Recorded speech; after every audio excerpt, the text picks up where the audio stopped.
Ano ba? Laki nang nahuli ko.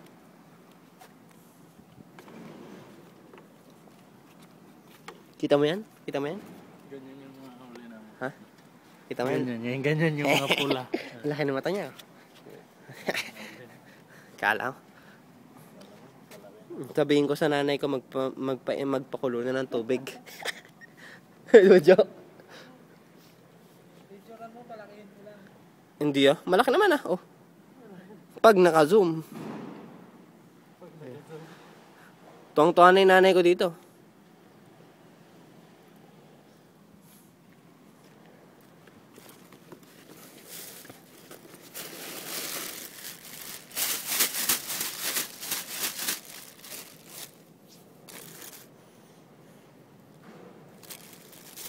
Gumagalaw-galaw pa.